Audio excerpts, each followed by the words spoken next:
Middle east में अकेला Iran अपनी ताकत, अपने हौसले और अपनी दिलेरी से इजराइल, अमेरिका समेत खाड़ी के कई देशों को दहला रहा है।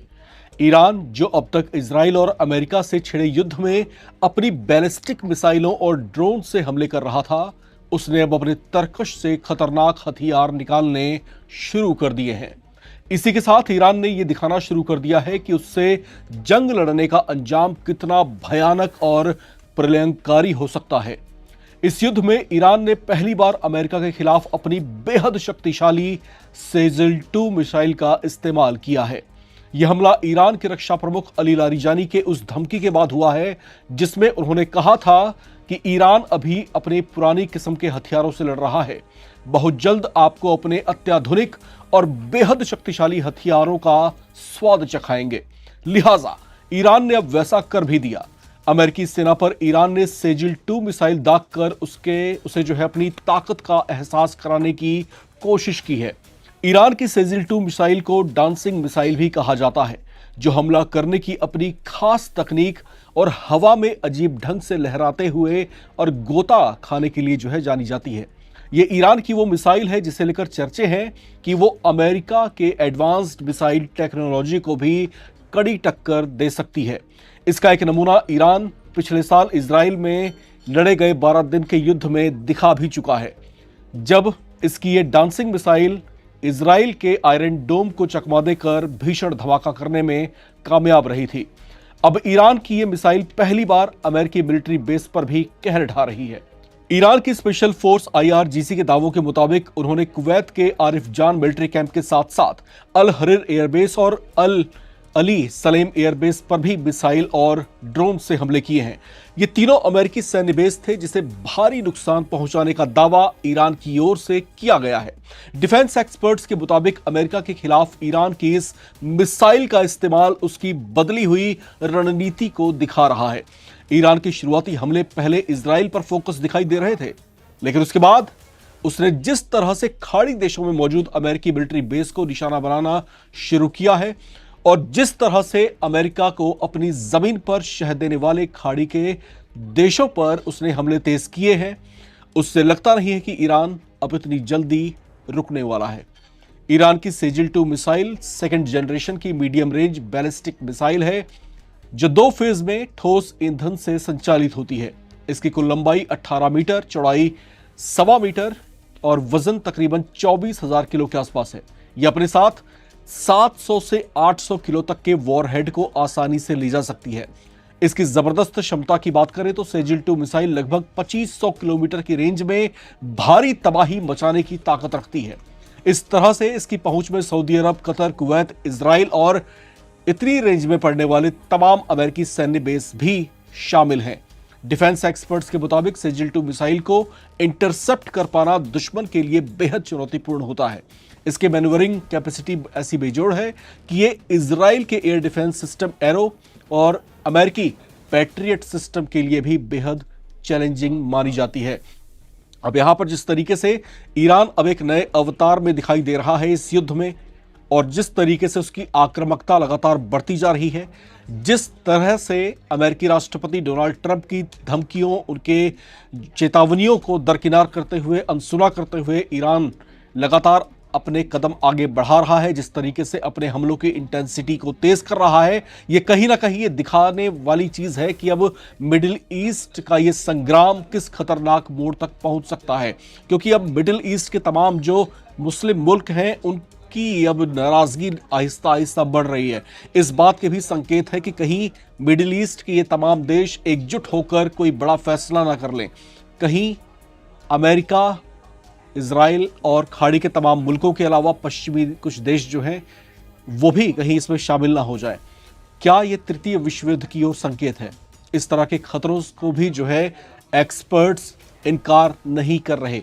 तो ऐसी संवेदनशील हालात से किस तरीके से निपटा जाए, वो भी ऐसी स्थिति में जब ईरान किसी तरह की मध्यस्थता या किसी तरह की शांति वार्ता के लिए तैयार ही नहीं हो रहा। अपने सुप्रीम लीडर अली खामेनेई के हत्या किए जाने के बाद से ही ईरान जिस तरीके से आक्रामक बना हुआ है, जिस तरीके से एक के बाद एक हमले तेज कर रहा है, उसने कहीं ना कहीं अमेरिका के भी होश फाख्ता कर रखे हैं। खासतौर से अमेरिका के राष्ट्रपति डोनाल्ड ट्रंप जो इस युद्ध में उतर करके अपने ही पैरों पर कुल्हाड़ी मार चुके हैं, जो रोजाना इसमें जो है करोड़ों जो है डॉलर का जो है अपने हाथों से स्वाहा कर रहे हैं। अब उनके सामने भी चुनौतियां हैं कि वो अपने देश की जनता को इस मुतालिक क्या जवाब दे पाएंगे। तो ये तमाम बातें अब कहीं ना कहीं जियोपॉलिटिकल टेंशंस क्रिएट कर रही हैं, खास तौर से मिडिल ईस्ट में। और इसका अंजाम क्या होगा उसको लेकर के तमाम एक्सपर्ट्स लगातार चिंतन मंथन कर रहे हैं, लेकिन संकेत यही हैं कि इसका अंजाम बेहद घातक होने वाला है। ईरान के साथ इजराइल और अमेरिका के भीषण युद्ध का कहर मिडिल ईस्ट के दूसरे देशों को भी झेलना पड़ रहा है। ईरान मिडिल ईस्ट के उन तमाम देशों को ताबड़तोड़ हमलों से दहला रहा है जो अमेरिका को अपना आका माने बैठे थे और जिन्होंने अपनी जमीन पर अमेरिकी सैन्य बेस बनाने की इजाजत दी थी। ऐसे में ईरान चुन चुनकर उन देशों पर भी हमले कर रहा है, जिससे इन देशों के हबीबी शेखों की धड़कनें बढ़ी हुई हैं। ईरान ने एक बार फिर से संयुक्त अरब अमीरात के बड़े शहर दुबई पर बड़ा अटैक किया है। ईरान ने एक बार फिर से दुबई इंटरनेशनल एयरपोर्ट को निशाना बनाया। इस बार ईरान का विस्फोटकों से भरा ड्रोन दुबई एयरपोर्ट के करीब बड़े फ्यूल टैंकर से टकराया, जिसके बाद वहां पर जबरदस्त धमाका हुआ और देखते ही देखते आग की भीषण लपटें उठने लगी। यह हमला ठीक तब हुआ जब एक दिन पहले ही यूएई की सरकार ने दुनिया को यह दिखाने और जताने की कोशिश की थी कि दुबई अभी भी दुनिया का सबसे सुरक्षित शहर है। दुबई की इस छवि को बचाने के उनके डैमेज कंट्रोल की कोशिशों को ईरान ने एक बार फिर से नाकाम कर दिया। दुबई इंटरनेशनल एयरपोर्ट के करीब ईंधन से भरे विशाल टैंकर से ड्रोन टकराते ही वहां जोरदार धमाका हुआ, जिससे आग की भीषण लपटें कई किलोमीटर दूर तक उठती हुई दिखाई दी। आग ऊंची उठती लपटें, इसके काले धुएं का जो गुबार है वो जो है उसकी वीडियोस जो है सोशल मीडिया में जमकर अब शेयर की जा रही हैं। दुबई प्रशासन ने शहर पर हुए हमले की पुष्टि की है। उन्होंने बताया कि घटना के तुरंत बाद इमरजेंसी रिस्पांस टीम मौके पर पहुंची और आग को बुझाने का काम शुरू कर दिया गया। फिलहाल इस हमले में किसी के मारे जाने की कोई पुष्टि नहीं की गई है, लेकिन दुबई एयरपोर्ट पर फ्लाइट्स की आवाजाही बंद कर दी गई है। Flight tracking website flight radar के मुताबिक दुबई आने वाली उड़ानों को अस्थायी तौर से रोक दिया गया है, जिससे इन चर्चाओं को भी बल मिल रहा है कि कोई हमला मुख्य एयरपोर्ट पर भी हुआ होगा, जिसके बाद इस तरह का फैसला लेना पड़ा।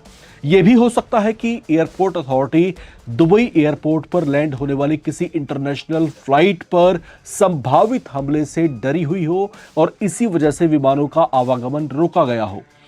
पिछले 2 हफ्तों में यह दुबई एयरपोर्ट के करीब हुआ दूसरा बड़ा हमला है, जिसने यूएई के गुस्से को भड़का दिया है।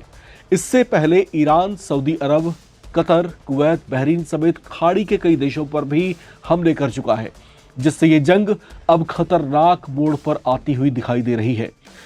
ये देश बार बार ईरान को चेतावनी दे चुके हैं कि वे अपने हमलों को नियंत्रित करे और गैर जिम्मेदाराना रवैया छोड़ दे, वरना उसे इसका बहुत बुरा असर झेलना पड़ सकता है। हालांकि ऐसी धमकियों या चेतावनियों का भी ईरान पर कोई असर पड़ता नहीं दिखाई दे रहा।